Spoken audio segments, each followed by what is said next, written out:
Daniel capítulo 2. Daniel capítulo 2. En este capítulo se cuenta la historia del gran sueño del rey Nabucodonosor. Nabucodonosor entonces era rey de la primera potencia mundial de la época. Estamos hablando del imperio neobabilónico. En la historia de Daniel se presentan los siguientes imperios que se levantarían a través de la historia, ya que después de Egipto viene Asiria, pero luego de Asiria viene Babilonia. Y es ahí donde nosotros nos vamos a parar para iniciar nuestra secuencia cronológica de los tiempos por fechas para saber en qué tiempo nos encontramos hoy. Daniel capítulo 2 entonces comienza diciendo, versículo 29 y 30. Versículo 29 y 30. Estando tú, oh rey, en tu cama, te vinieron pensamientos por lo que había de ser en el porvenir, y el que revela los misterios te mostró lo que había de ser. Ahora fíjate en esto. ¿Por qué tuvo el sueño el rey? Dice, porque ese día, esa noche, se fue a dormir pensativo, preocupado por el futuro. Bueno, ¿quién no está preocupado por el futuro? Dime si tú en tu casa no estás preocupado por el futuro después de tremenda crisis sanitaria. ¿Qué va a hacer? La economía se ha venido abajo, las naciones están viniendo abajo, la pobreza se está multiplicando y los ricos que siempre eran ricos se están haciendo más ricos. Esto es lo que está pasando en el mundo. ¿Qué nos espera? Dice la gente. La gran mayoría declara, si los grandes poderes del mundo se han hecho más ricos con esta crisis que ha habido en nuestro mundo, eso quiere decir que todos ahora vamos a ser esclavos, solo van a haber feudales, señores y esclavos. Pero la pregunta es, ¿qué viene? Porque si retrocedemos a ese tiempo, nos vamos a encontrar que los señores, los que tenían el dominio, mandaban matar cuando querían, quitaban lo que querían, nadie era dueño de nada, y sin embargo les decían a todos, eres feliz sin tener nada. Bueno, seguimos leyendo lo que sucedió. Daniel capítulo 2, sigo leyendo ahora en el versículo 31. Dice así, verso 31. Tú, oh rey, veías, ya que una grande imagen, esta imagen que era muy grande y cuya gloria era muy sublime, estaba en pie delante de ti y su aspecto era terrible. Ahí está la imagen. Sigue diciendo de ella. Verso 32. La cabeza de esta imagen era de oro fino. Su pecho y sus brazos eran de plata. Su vientre y sus muslos eran de bronce. Sus piernas de hierro. Sus pies en parte de hierro y en parte de barro cocido. Verso 34. Estabas mirando hasta que una piedra fue cortada no con mano humana, e hirió a la imagen en sus pies de hierro y de barro cocido, y los desmenuzó. Entonces fueron también desmenuzados el hierro, el barro cocido, el bronce, la plata y el oro, y fueron como tamo de las eras del verano, se los llevó el viento sin que de ellos quedara rastro alguno. Mas la piedra que hirió a la imagen fue hecha un gran monte que llenó toda la tierra. Este es el sueño. También la interpretación de él diremos en presencia del rey.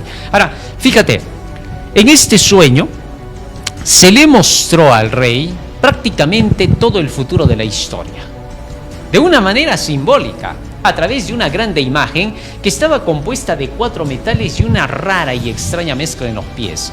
Y de pronto una piedra se desprende del monte, estrella los pies. No te olvides de eso, no la cabeza, no el cuerpo, los pies. Y cuando estrella los pies, pulveriza toda la imagen, viene el viento, se lleva todo lo que quedó, pero la piedra se convierte en una grande montaña que llega a llenar toda la tierra. Hasta ese momento el rey quedó satisfecho, porque alguien le había dicho lo que se había soñado. Cualquiera no se puede meter en tu cabeza, pues, ¿no? Así que entonces el rey sabía que delante de él no estaba cualquiera, que era un representante de un Dios verdadero. Pero eso solo es historia para nosotros. Podría ser un cuento judío, como algunos han criticado de la Biblia. Ellos son cuentos judíos para exaltar a su Dios. Bueno, pero esto deja de ser cuento cuando viene la interpretación, porque dentro de la interpretación que llega hasta el final de los tiempos, debemos encontrarnos nosotros. Y eso nos va a dar a nosotros seguridad como el rey de que lo que dice la Biblia es verdad. Así que de lleno entramos a la interpretación. Verso 37. Dice, tú, oh rey, eres rey de reyes, porque el Dios del cielo te ha dado reino, poder, fuerza y majestad. Y donde quiera que habitan los hijos de los hombres, las bestias del campo y las aves del cielo, Él los ha entregado en tu mano y te ha dado el dominio sobre todo. Tú eres la cabeza de oro. Bueno, interesante, ¿no? El imperio de Babilonia entonces era el imperio que estaba gobernado por Nabucodonosor. Nabucodonosor se había ido levantando paso a paso hasta convertirse en un poderoso rey sobre la tierra. La nación babilónica se caracterizaba porque estaba inundada de oro. O sea, era una nación súper poderosa en oro. Las minas de oro eran abundantes en Babilonia. Así que ahora Daniel le dice al rey, mira, tú representas a esa cabeza de oro. O sea, el que la cabeza sea de oro no era nada casual. Representaba directamente al imperio babilónico. Ya el profeta Jeremías en el capítulo 51 y en el versículo 7 de su libro, había escrito acerca de Babilonia lo siguiente. Jeremías capítulo 51 versículo 7. Dice allí la escritura. Jeremías 51 versículo 7. Copa de oro fue Babilonia en la mano de Jehová. ¿Qué cosa dice Babilonia? Copa de oro fue Babilonia en la mano de Jehová. O sea, Daniel solo estaba declarando lo que los profetas anteriores a él habían dicho acerca de Babilonia. Y es que Dios siempre utiliza un método. ¿Cuál es ese? Que todo lo que ya había dicho anticipadamente por medio de sus profetas, Dios lo sigue utilizando como un símbolo y un significado interpretativo. ¿Para qué? Para que los que estudian la profecía bíblica no tengan que buscar el significado de la interpretación dentro de sí. Así que entonces, ¿qué cosa enseñaba Dios? Que lo que se tenía que hacer para entender la interpretación era ver lo que otros profetas habían declarado acerca de cada símbolo, para que se cumpla lo que dice Primera de Corintios capítulo 14, versículo 32. Primera de Corintios capítulo 14, versículo 32. El apóstol Pablo escribió lo siguiente en relación con la forma de interpretación de las Escrituras. Dice así, verso 32. Y los espíritus de los profetas están sujetos a los profetas. Es decir, la mente de un profeta está sujeta a otra mente profética. Aquello que un profeta conoce, aquello que un profeta tiene como revelación, debe armonizar con lo que dijo otro profeta. Por eso es que la Biblia se estudia un poquito aquí, un poquito allá. Como que Dios hizo su diccionario a través de las enseñanzas que les había dado a sus siervos los profetas. Fíjate lo que dice 2 de Pedro capítulo 1, versículo 20. Entendiendo primero esto, que ninguna profecía, ninguna profecía de la Escritura es de interpretación personal, privada, individual. Es decir, que cuando tú lees la Biblia, tú no puedes decir así, la cabeza de oro, bueno, puede ser el imperio de los incas. No, señor, tú no puedes sacar la interpretación de tu filosofía. No sirve para nada. En estos casos el romanticismo desaparece, la cursilería desaparece y solamente la comprensión del texto bíblico con su significado interpretativo es el que vale. Ahora, ¿esto qué significa? Que la interpretación de la Biblia es tan literal como lo dice el significado del símbolo. Acuérdate que la Biblia nos habla de puros símbolos en las profecías, pero la interpretación de esos símbolos es literal en la Biblia, porque cuando la Biblia dice el oro es Babilonia es porque es Babilonia. Eso ya no necesita más de tener que buscar. Muy bien, ahora, ya está claro el asunto y regresamos a Daniel capítulo 2. Ya con esa base vamos a entender los demás símbolos que estaban en la imagen. Daniel capítulo 2, y ahora nos vamos al versículo 39. Ya descubrimos a Babilonia, no te olvides.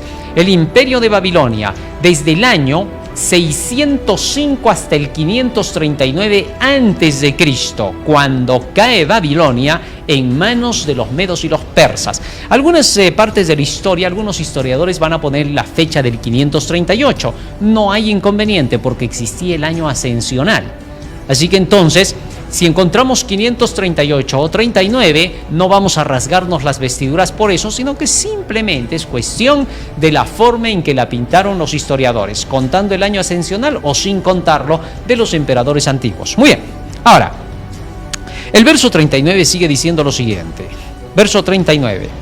Y después de ti, después de Babilonia, se levantará otro imperio, inferior al tuyo. ¿Por qué? Bueno, el imperio que le sigue a Babilonia está representado por los brazos del coloso, que eran de plata.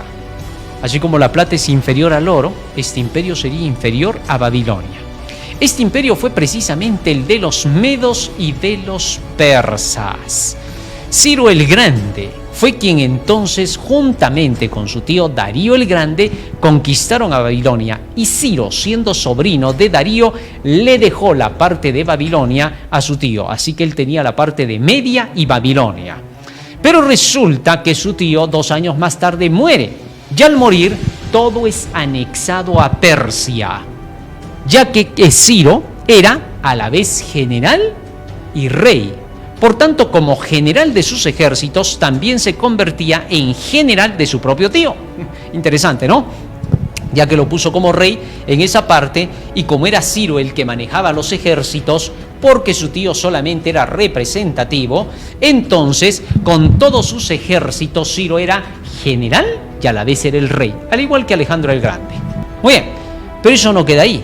La historia nos sigue diciendo que los persas eran ricos en minas de plata, por eso el pecho y los brazos eran de plata. Versículo 39, sigo leyendo. Y luego un tercer reino de bronce, el cual dominará sobre toda la tierra. El tercer reino, que estaba representado por la parte del vientre de bronce, no era otro que el imperio de Grecia. Grecia, con su gobernante para esa época, que era Alejandro el Grande, quien derrota a los medos y los persas en la batalla de Arbelas en el año 331 de la era cristiana. Siendo así, Grecia se convirtió en un gran poder. Pero es interesante saber que los griegos utilizaban mucho del bronce para su armamento. Tal es así que el bronce era manejado por toda la nación griega en su periodo, en su tiempo. Por eso se la representa con el bronce, no es casual. Seguimos avanzando en la historia, y el versículo 40 dice: y el cuarto reino será fuerte como el hierro, y como el hierro desmenuza y rompe todas las cosas, desmenuzará y quebrantará todo. Sin duda el imperio más fuerte y poderoso fue el imperio romano, quien derrota a los griegos en el año 168 a.C. en la batalla de Pitna, cuando Paulo Emilio de Roma derrota a Perseo de Macedonia. De esa manera Roma quedaría en el poder y sería el imperio más largo de la historia, porque duraría casi un aproximado de 2300 años dentro de todo el margen histórico. Pero bien, teniendo eso en cuenta, ahora Daniel no se quedó allí. Hubiera bastado con que hasta allí se cumpliera lo que estaba diciendo Daniel para saber que esta profecía es de Dios. Ahora sí ya no se podía negar para nada que la inspiración no era de un cuento judío. Pero fíjate, no solo llega hasta ahí la historia, nos va a seguir llevando hasta el mismo final del mundo. Dice el versículo 41: y lo que viste de los pies y de los dedos, en parte de barro cocido de alfarero y en parte de hierro, será un reino dividido, mas habrá en algo de la fuerza del hierro, así como viste el hierro mezclado con el barro. Y por ser los dedos de los pies en parte de hierro y en parte de barro cocido, el reino será en parte fuerte y en parte será frágil. Para el año 476 de la era cristiana, Roma fue fraccionada por los reinos bárbaros. Ya estos venían atacando paso a paso al imperio romano, hasta que en el 476 finalmente cede este imperio bajo el dominio de los érulos con Odoacro. Así se sella la división total, la caída total del imperio de Occidente.